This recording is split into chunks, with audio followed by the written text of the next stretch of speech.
Good afternoon, everybody. Welcome into the Maize and Blue Reviews. Good afternoon, Michigan football. We're ready to get this one underway at 11 minutes past 2 o'clock.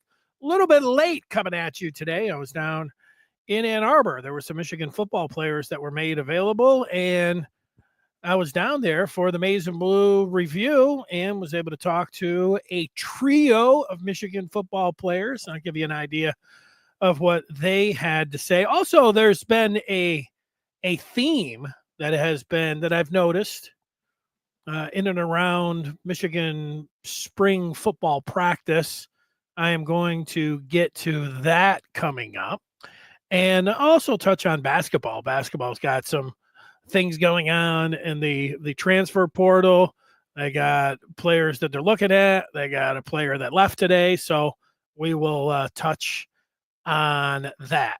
What I do want to tell everyone is that if you did not already know this, that we are the Maize and Blue Review is a part of Rivals.com, Michigan.Rivals, and you can get involved and be up to speed on Michigan football practice, Michigan football recruiting, Michigan basketball recruiting, Michigan basketball, Michigan sports.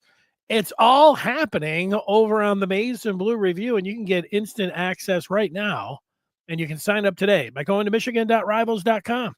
And we want to see you over there. So go ahead and take advantage of that, and it'll be great to see you there. All right, so with football, 3 players came out today to talk, 2 on defense and 1 on offense. Brandon Hillman, Michigan safety, and we'll start with him. You know, the thing about Brandon Hillman is we've seen a little bit of Hillman as a safety. And if you recall the Indiana game last year, he knocked 2 players out of the game. He came up and we have seen him also, not just that Indiana game. I mean, that was the game where, okay, yeah, he knocked 2 players out. He is a big time hitter. I mean, he is bringing the wood. And most of the questions are surrounding Hillman is like, are you going for kill shots? Are you going to knock these guys out? What about targeting? Or what about, getting thrown out of games and then being suspended for the next one? All that kind of stuff. And for Hillman, he said, look, he's just going out there and, yeah, he's got to, think about just getting him down on the ground and not injuring himself. And so he's not always going to go for the kill shot. But I thought it was interesting, they do look at the film and they are talking about their technique with their hitting to avoid contact to the head and neck area. But he said coach is telling him just go out there and play. And one thing about Hillman that you might not have known, maybe 2 things. That one, he was a quarterback in high school.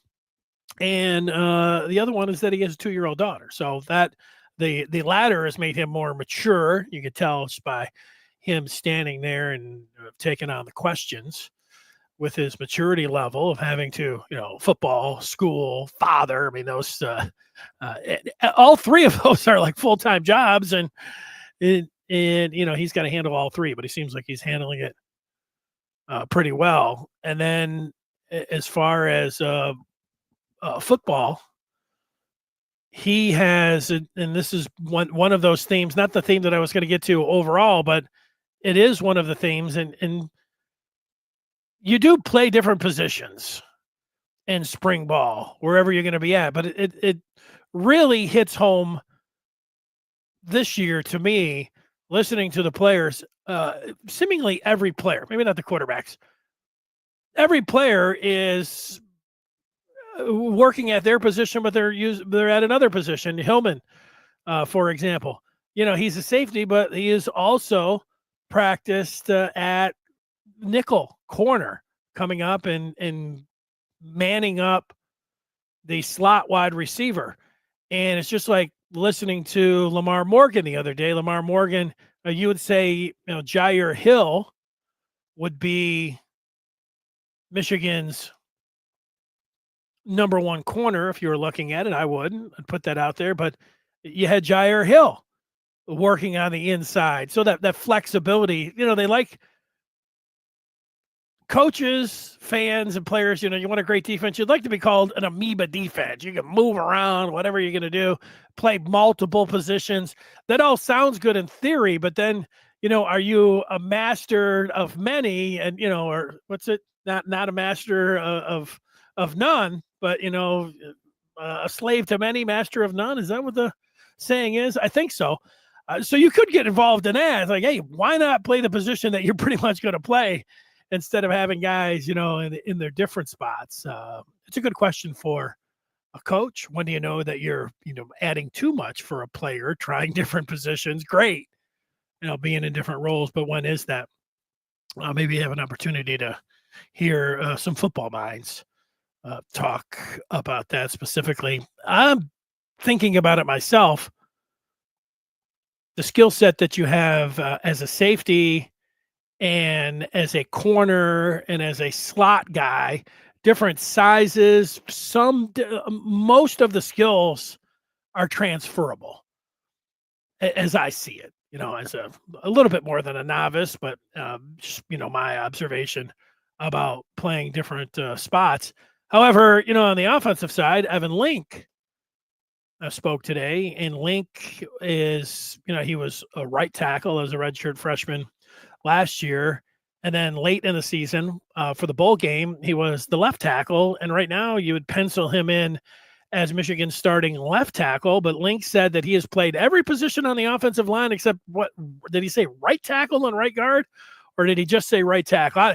He's played left tackle, guard, left guard, and center for sure. So he's playing on different spots. And I think that when you have offensive linemen, I would think that, you've got your 5, but then you want to go 6, 7, 8. But yeah, if you get an injury here, you want to kick somebody inside and however, so you get some reps. And I guess you can never have too many centers. If something you would say with Crippen or Garnera, is that how you Jake Garnera from Florida, you'd put him in the 2 deep. So you're then always thinking about 3 and 4 deep, and that is probably what spring ball is for. So that's it. Jack of many trades, master of none. Yeah, that sounds better than what I was saying. So thank you, Jeremy, for that.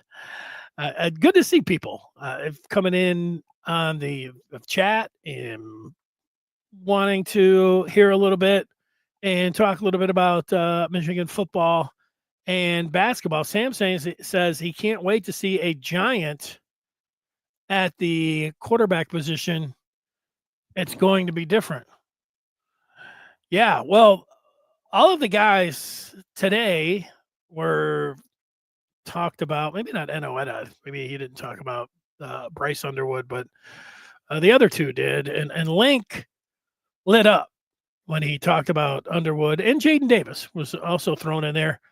But going over and listening to Evan Link, here's the theme that I've picked up listening to other media members ask the question, and then the players now seem to have confirmed it, is that Michigan is in these practices. Yeah, they're going to be running the ball. It's going to be smash.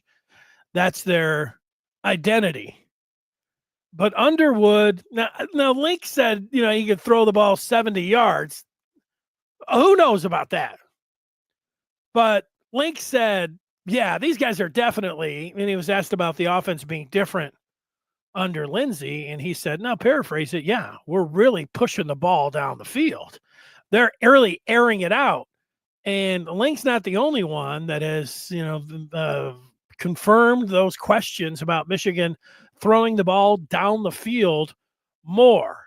And what Link said is that, yeah, we've got a quarterback that can really put the ball and really air it out.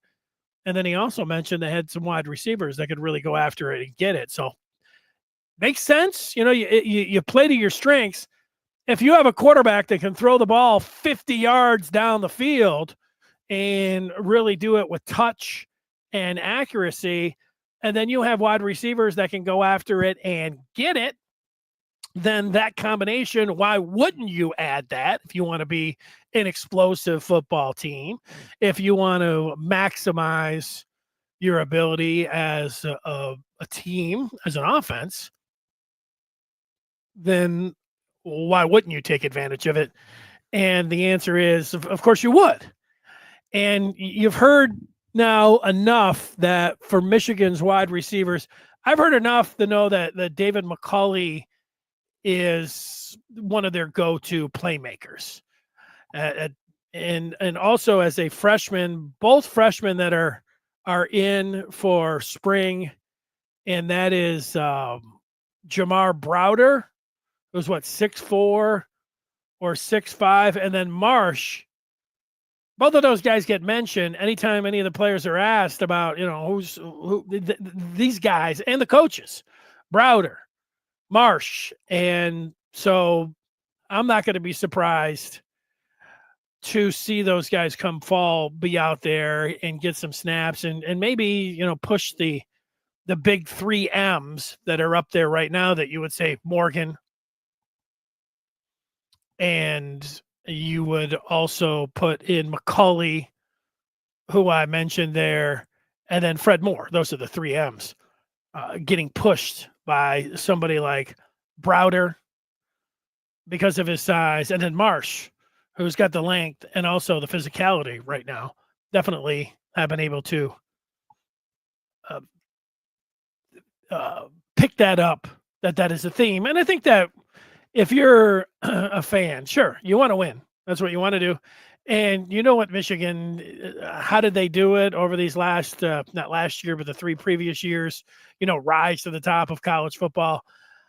In one word, it was smash. It was the ability to control the ball and run the ball. And you change a little bit to your personnel. And I think I'm looking forward to seeing the ball being, thrown downfield a little bit more. So that's what I hear, and that's what I'm looking forward to seeing.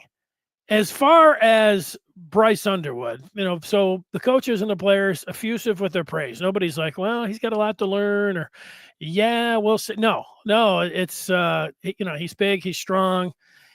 He looks like he's got it. That's just on point, all those kind of things. Great touch, strong arm, like Link was saying today. All those things, very encouraging. We'll see about that. So there's someone that I talk with that has someone who worked a little bit with Underwood, and this was the second time, maybe even the third time that he has mentioned this to me, and I've never said it here on the podcast, but I'm going to say it now because he said it again to me today. He said that Underwood is way ahead of where J.J. McCarthy was at the same time in their careers. Seeing that McCarthy, as a true freshman, we saw him sprinkled in a little bit here and there, but not really in the big games. After they lost the Michigan State game, he didn't play against Penn State. I don't think he played at all against Ohio State. No, he didn't play. Talking about J.J. McCarthy, and then JJ got better, and we saw it, as he was out there. I remember the Maryland game. He was kind of running around like a chicken with his head cut off, and trying to make plays. But you saw the game slow down for him, and he even got stripped, I think, at Iowa. But then you really saw the ball security. You saw him get much better, but then there was still, in his first year, his true sophomore season, he really wasn't the quarterback until the Ohio State game when he started throwing the ball down the field. The word that I get from this person about Underwood being ahead of JJ is that he would put him early in his junior year. That's where he says that's how advanced Underwood is in terms of throwing the football. Now, there's other things that get involved. J.J. McCarthy is a national championship quarterback.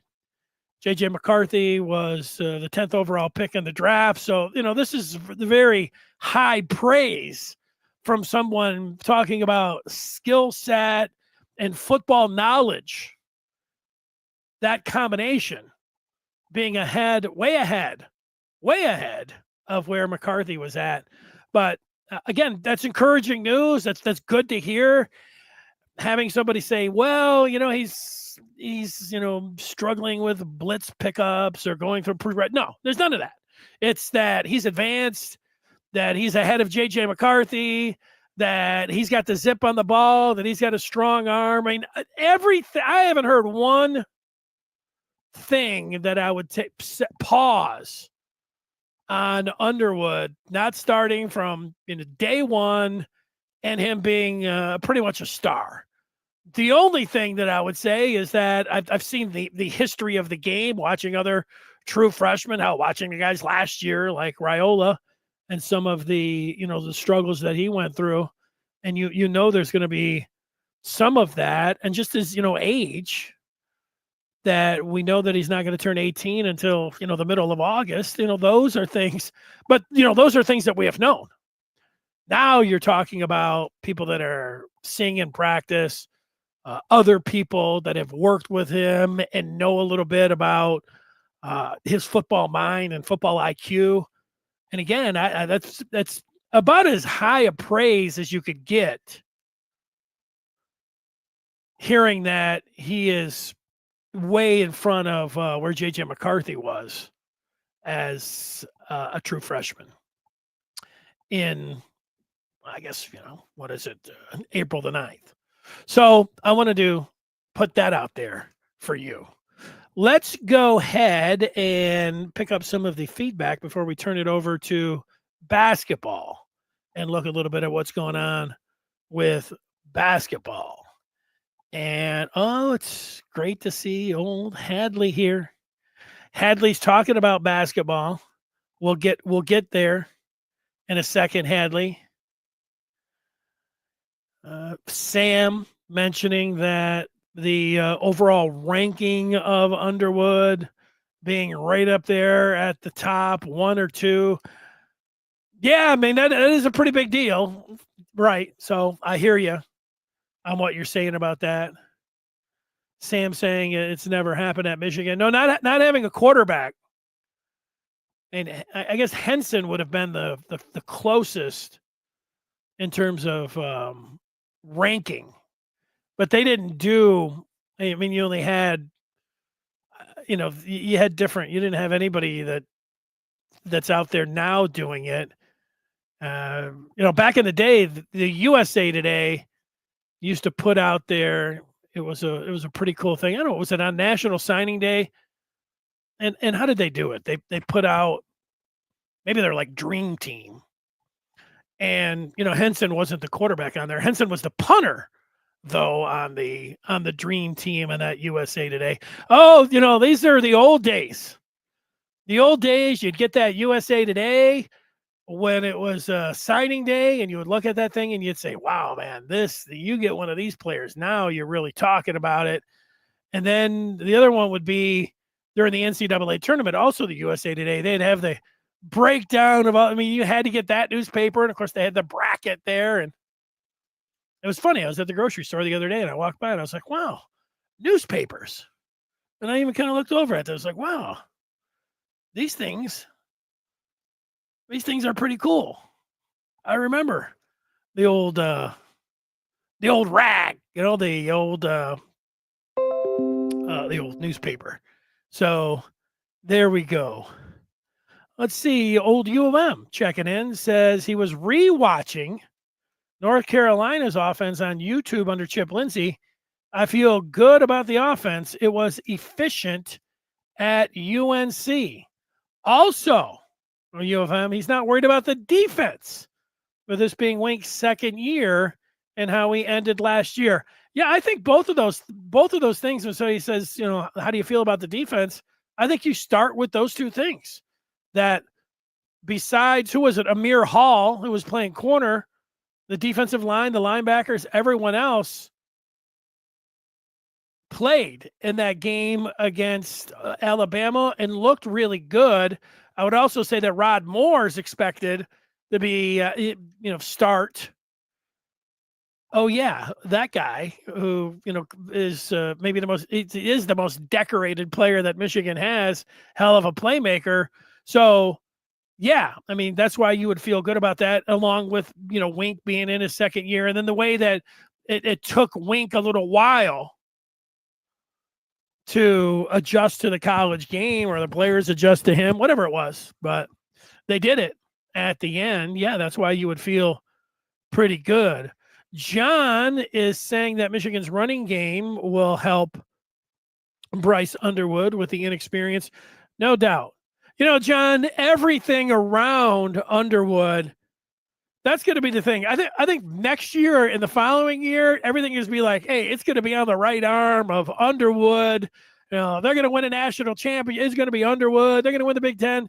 It's going to be Underwood. This year, like, can Michigan get that running game around him? Can the offensive line really get him going? Can the defense get him the ball back? And, he's got a great kicking game, especially field goal kicker.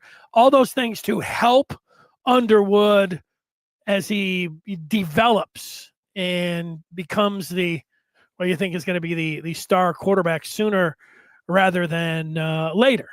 I mean, he'll be better at the start of the Big Ten season if he plays those first 3 games than he was, against Oklahoma, and then he'll be better when he gets to the end of the season against at Maryland and Ohio State than he was heading out to Nebraska at the beginning of the year. I mean, that's the way it is normally. So, but we are dealing with a special kind of player, so we'll see.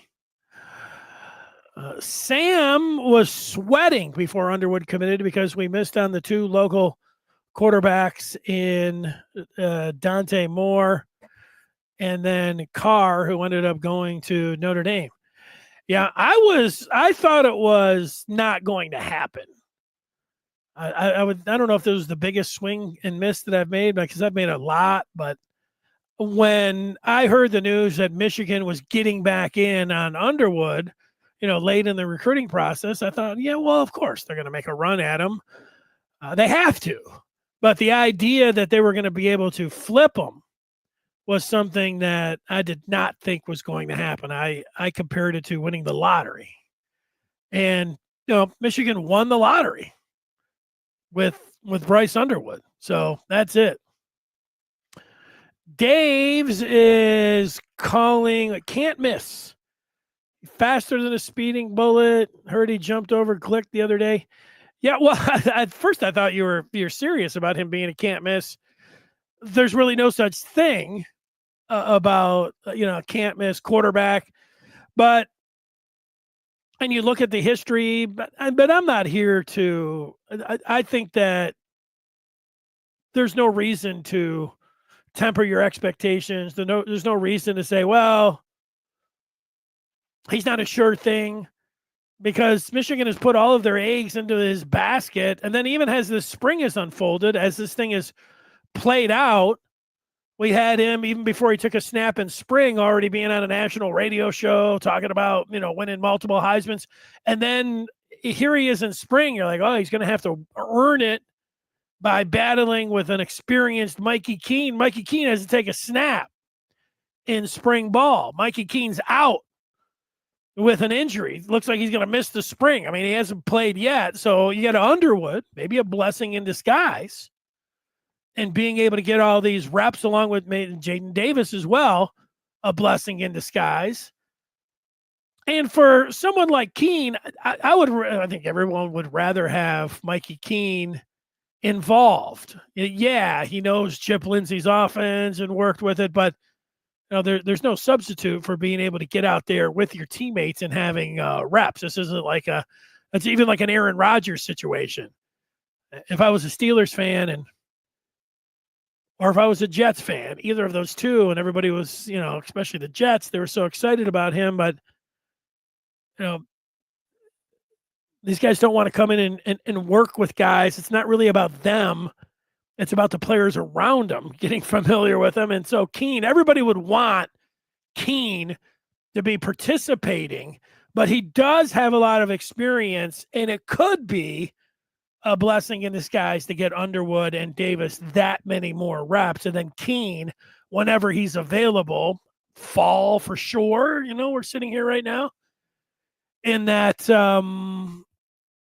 then he'll be able to compete for the starting job. I don't think anyone, myself included, is going to be predicting that Keene. Remember, as this thing was playing out, I only flipped to having Underwood be the starter.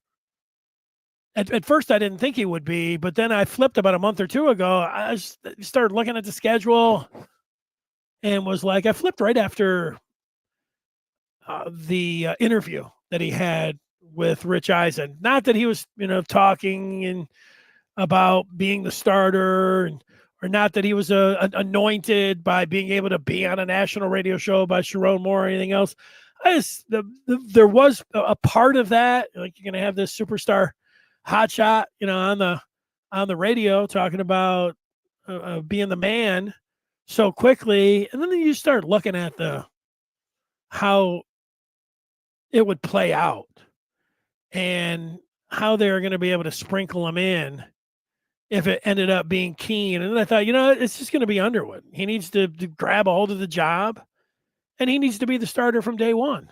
You don't want him mopping up against a bad New Mexico team, not playing against Oklahoma, mopping up somehow, or putting him in the second quarter against Central. None of that. Get him out there, get him up. If he's ready to go, he's the starter. I think everyone, if you ask people now, hey, who's going to start against New Mexico? I think everybody would say Bryce Underwood. Everyone, from what I've been able to gather.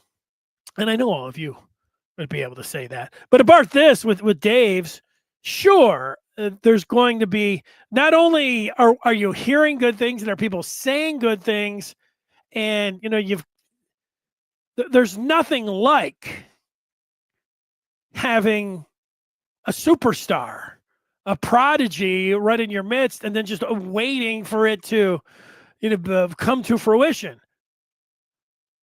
And along the way with it, nothing is going to be hyped more than a number one recruit, than the quarterback position, especially after Michigan fans had to see what they saw last year. So yeah, there's going to be a little bit of craziness, coming around when it was there. That's it. When it comes down to it. Rip's saying they're talking about the NCAA that a salary cap is going to come to football.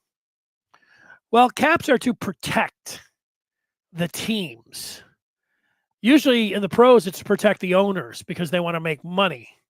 So who are they protecting by putting a salary cap out now? Well, they're protecting their own money. They want to keep all of the money that they're getting from ticket sales. They don't want to be giving it to the players. They already have to give it to the coaches, and they already have to pay for the facility. They don't want to be paying so much for the players. So, yeah, the schools will want that cap. Michigan will be fine either way, except they need to, along with the cap, they need to have a collective bargaining agreement. So teams, let's just say it's a, $20 million cap. Sure, Ohio State's going to use their $20 million cap, but then they will go and they will do like they used to do and automatically violate, a level 1 violation by paying players in and above that. Now, you can't do that in the pros. And hopefully they won't be able to do that. It levels the playing field. But the worry is that the old teams, or the old way, the SEC way, will come back. And that's what we're talking about with paying. That would be the fear when it comes down to it. DH, peak, homer, April, all leaks are taken as truth. We are never losing again. 11-0 going into the last week. Well, you know, 99% of college football fans don't talk about their teams in, March and April. It's this 1% that do, and the people that love college football and can't get enough of it, will find a show like this. But I would say, Dave, I have Michigan at 9-3 right now. So whatever kind of leaks, when I hear Evan Link say, you can see the sparkle in his eye when he's talking about Bryce Underwood throwing the ball 70 yards down the field and Michigan airing it out under the new Chip Lindsey offense. And he's saying, yeah, now we've got a quarterback with a strong arm and we got the receivers that can go get it. That's just something to, fire you up a little bit. That's a little different. Nobody was talking about Alex Orji throwing the ball 50 yards in the air and pushing the ball down the field. And, getting that yard per game. Wasn't happening. But, I hear what you're saying when it comes down to that. Dave arguing about the salary cap. And Rip coming back with what he knows, talking about $20 million, and it's there. So we'll see what happens when that comes down the pike and how it works with it. Richard is on the Bryce Underwood train. So am I. Richard, you and I, we're the conductors. That's it. Bag drop time. Let's go. We need a little sounder for it. There it is. Michigan go blue. 1, 2, 3, 4. Drop of the bag. Says we really need to get to 10 wins this year. Missing the playoffs would be a disappointment. I'm thinking more 8-4, 9-3. Hope I'm wrong. I hope you're wrong too. You're at a place like Michigan and you have a 14-team playoff.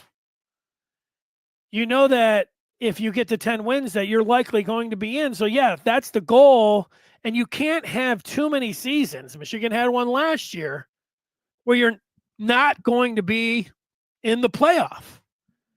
And if we just sped it up to the end of next year and they don't get in, it is going to be a disappointing season. And you're predicting and you're thinking that you're going to be disappointed, and so yeah, you're hoping you're wrong. And I think that I'm with you. I think 9-3 right now is what I'm looking at. Yeah, I think the days of talking about, I'm laughing, but it happens every year. And it just did happen. Picking the team to go undefeated every year, there's always going to be some people that do that. And then, here we all were in 2023 saying, it's this year. It's got to be this year. And so everybody picked them to go undefeated. It was pretty, you kind of knew it. You saw it, you felt it, and you realized it was going to happen, and then it did. But I don't foresee anybody talking about 12-0, 13-0, 14-0, 15-0. But getting to the college football playoff, I'm not sitting here and saying, "Oh, that's impossible." Well, I think they could get to 10 wins. I'm just saying I switched at the beginning of this month and went to 9-3. That's where I'm at. Dave's wanting to know why the field always needs to be leveled at the cost to the players. Well, because the players, they're just one, and they're not represented. And it's like the owners. The owners want to make all of the money. And the schools want to make the majority. I'm not talking all of the money, but they want to make the majority of the money. Thing is, everyone can make some money, and it's going to be okay, I think. That's it. Dave, I'm not really going through the 4 losses, but you would think about the game against Nebraska. on the road. You would think going out to California against USC, maybe Maryland, obviously Ohio State. Those would be the ones. Andre's talking about Matt Weiss. Yeah, well, yeah, Matt Weiss is going to go to jail, and I don't know if he's going to go forever. I don't know how long he's going to go to jail, but 10 years? I don't know. I saw the amount of counts and then how many.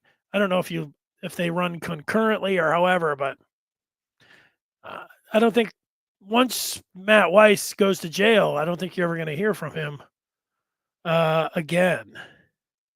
So that's it. But he's still out there. G Money, where are we meeting for spring practice? Well, I would say that we would meet in the exact same spot we met last year. And that is at the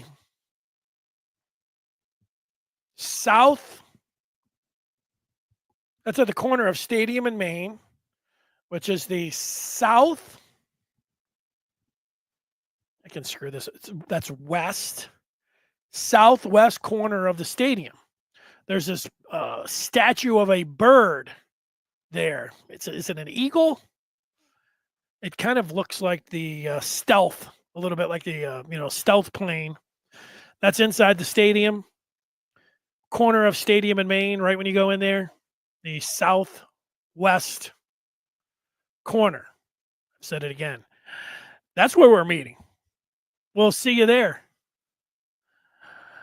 Yeah, I'm not talking like Nebraska, some big bad monster. I'm talking about it being a road game and Michigan playing a true freshman quarterback. And Nebraska being a team that is on the rise a little bit. That's all. That's not a monster. That's a winnable game. Michigan could go to Lincoln and win that game. As mentioned, somebody said, U of M's going to be favored in every game. So, yeah, they could easily win that one. But that would be the reason. Let's not make it sound like they're going to lose that game for sure, and they're not going to make the college football playoff for sure. But that is going to be a real test. And there you go. Mr. Armstrong is saying the schedule is the softest in a while, but it's perfect for the top player in high school to learn and dominate. Yeah, the non-conference is not that way because they do have to go on the road to Oklahoma, but I would agree that it sets up really nicely as far as we look at it right now. There's no Oregon or Illinois or whoever else you might think that would be a top team after Ohio State that would be in there. Michigan, it does set up nice for them. This is a good question right here. Who's wearing the number 1 on offense this year? Because Amarian Walker, I don't want to say he got stripped of the 1, but I don't believe he is wearing the 1. Jayshawn Barham is wearing the 1 on defense. Do we know the freshman numbers? Probably. Because I was going to say, how about Browder? How about Marsh? Yeah. We might have to wait to see. I agree that the Oklahoma game is very winnable. The weird thing, and it's not weird, we all know it, college football.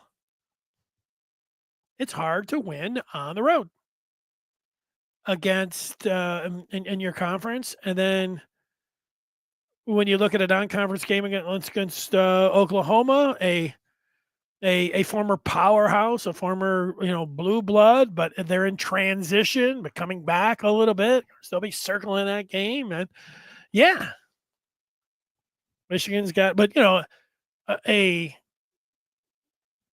you'd say freshman quarterback, first road start, been 18 for 2 weeks. Let's see. Anthony Carter always wears the number 1. That's it. All right, let's talk about basketball. And for that, we go back and we've got the question earlier from Hadley, who was talking about basketball. Let's see what Hadley said. He wants to get the young man from UCLA. He's coming to Michigan. Oh, I'm sorry. He's coming to Michigan, but is going to test the NBA market first. What do you think of him? Well, the UCLA guy is 7'2", and I can't say that I have watched much on the big fella from UCLA yet. Now, Michigan still has the commitment from Yaxel. And Yaxel said what he quoted as 80-20 of going to the NBA. I don't think it's quite 80-20. I don't know if it's 50-50, but but I think if I had to put a 65-35, so Michigan maybe with a 35, maybe a 40% chance of getting Yaxel. So that's not nothing. And you can think about it a lot of different ways. You could say, no, he's definitely gone. How is he going to perform at these at the Chicago pre-draft?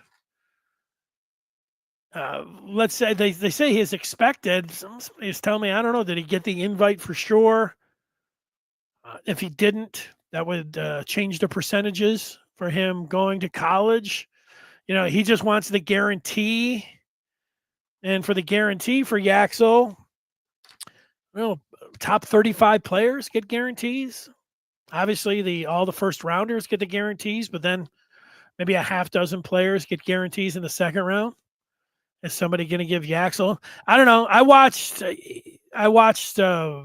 Yaxel, and he's got a game like Jason Tatum from the Celtics. Not the kind of 3-point shot that Tatum has, but at 6'8", 6'9", a real wing that can very athletic, can handle the ball. He's good inside, can post. Really run the floor, really handle it, really versatile. So, and his 3-pointer was coming along. It's not like, not Jason Tatum, but, he's in that kind of player. Yeah, look, the thing that's, I would say, encouraging about Michigan basketball are two things. One, this transfer portal opened up, and Michigan was able to get 2 of the top available transfer players like that. Now, they might not end up getting Yaxel and lose him to the NBA, but that they were able to land him and get him tells you how serious Michigan is about basketball. And you could say that has been a question over the past 10, 20, 30, 40 years. Even though the teams on the floor have had success, it's always like, is basketball that big of a deal? Well, right now, I would say, yes, it is. They're a player. They're a major player. What it tells you when they're getting the top guys right off the bat is that they have the financial commitment. It's not everything, but it's a big thing when it comes down to it. And they're able to land guys just like that. That means that they've got the bankroll and they've got everything else going on too. So they've got everything at their disposal to be they could be a powerhouse in basketball. So very encouraging. They did lose Fat Brooks, disappointing. A guy who disappointing to me that you get a guy come in, he barely played. I think the legacy will be standing on the court up at Michigan State, but just it makes you think, how many freshmen should you really go after? Because if they're not ready to play, and if they don't play, they're gone, more than likely. And that's the way it is now. Developing players. What did they say that I heard today? That no freshman played in the championship game on Monday night. 0. if you get a freshman, like Michigan's got Trey McKinney, he's expected to be their best player right now. We'll see if Yaxel comes. Maybe it'll be Yaxel. But and Michigan has 3 freshmen coming in next year. Would you expect all 3 of those guys to be on the team next year? I wouldn't. Now, maybe all 3 will play and really contribute. I mean, you can draw it up any way you want. But it feels a lot more like what Rick Pitino had to say about a month or 2 ago when Pitino was like, we're not doing any recruiting in high school. We're doing all of our work in the transfer portal. He said, I want 4-year, 5-year guys coming in. I don't want a first-year guy unless he's ready to play right away. And that's where it's at right now. That's how you feel that's how you feel over the last couple months. And then you see Pippen, he's going to Cal, and then you fat. I don't know where he's going to end up going. These guys barely get a scratch out there, and they went out. The more you think about Justin Pippen, his brother, what's his brother's name? Scottie Pippen. His Scottie Pippen Jr., who was undrafted. Is he playing for Oklahoma? Oh, did I see him playing? He's good. I mean, he's in there. He's a player. And he was undrafted, and Justin's like, I got to go somewhere I'm going to play because I can be like Scotty. And Fat's kind of the same way. Looking at it, it's like, he's not going to play next year. Maybe he'll want to go to Western or something like that. I don't know. But all good news on the basketball front. No, I didn't want to see him lose Trey Donaldson, but they got a pretty good replacement for him, almost like a little trade. Being able to get Cadeau. And there are 2 other pickups, 2 of the hottest, biggest names that you can have. And we'll see what ends up happening with Yaxel. We'll see what ends up happening with the big man from UCLA. But they're in on all the top guys. That's great. And not only are they in on them, they're able to reel them in. Michigan's always been in on everyone, but we all know what happened. At the last minute, somebody said, hey, we're going to pay you. The only piece is that transfer part where it still could be where Michigan's not completely on the same level as some of the other schools that can transfer guys, especially foreign players. But they're in a pretty good spot when it comes to NIL financially. You can just see that. You don't need to see anything else. You just know it with the players that they've been able to get commitments from. So that's it. That's how I'm seeing things. It's always great to have you folks in here. Let's see. It says we got some new comments. What do we got? Rip is talking about, he's never been the biggest Wolf guy. He's saying, what team's going to pick Wolf in the first round? I think there's a lot of teams. Indiana, team like Indiana, see him going there. Something like that. John talking about credits. When credits from Stanford aren't transferring, that's a problem. Oh, we're talking admissions here.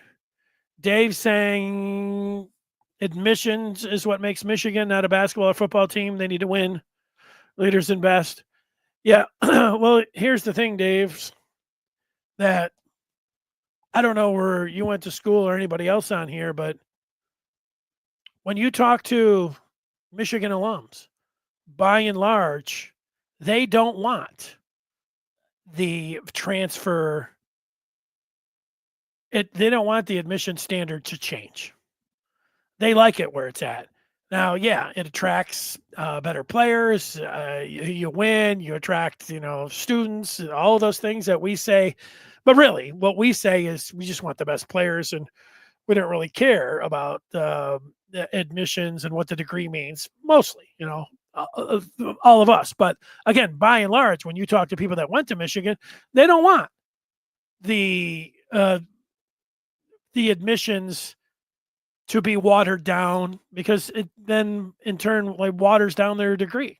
Ask some of them. They're pretty open about that. And as you have seen, what you're talking about, I think this is a little drastic, saying that it makes Michigan not a basketball or football team. Michigan has done just fine in football over the last 3 years with the admissions policy that they have right now. They won a national championship with it. They won the Big Ten with it. They're bringing in basketball players left and right. Do they miss out on a few on the admissions? Yes, but this just isn't fair, Dave. That this makes Michigan not a basketball or football team. Incorrect. Now, Jawan, however he was doing it and throwing it out there and getting guys commitments, and before, that looked like a mess. And getting foreign players in is more of a sticky situation. Again, if what you really need to do is talk to alums, if they all change their tune, then they would start telling Ono, and then Ono would start telling the AD. But you know what the AD hears from the president and he hears from alums is don't change the admissions policy. That's what they hear. So, you can say anything you want, but they are winning. And they have been the leaders and the best with the way the admissions is now. Would I change it? I would like to see, could they just change it? And I say this, and it already says it doesn't sound very fair. Can you just change it for football and basketball and anybody? I don't think you can do that. Doesn't sound fair to other athletes or other students. But, I'm not here talking about fairness. I'm talking about just having football and basketball be better and just, sneaking some of those in. Bad phrasing. Getting some of those players in. But that's it. That's where I'm at when it comes down there. John saying they almost had Xavier. Yeah, they almost did. Yeah, I don't know. Xavier was admissions, and he had the thing with his mom and the coach. I don't know if both those two things. See, Rip likes the high standards. He wants to keep the admissions policy as is. See, there you go. That's it. All right. Well, thanks so much for joining us. We'll see you over on the Maize and Blue review. Again, go to michigan.rivals.com. You get instant access. We'll be talking about Michigan football all day and all night over there. That goes on constantly. So that's just one of the attractions of, being a member. So until Friday, that'll do it. Everybody have a great day. So long.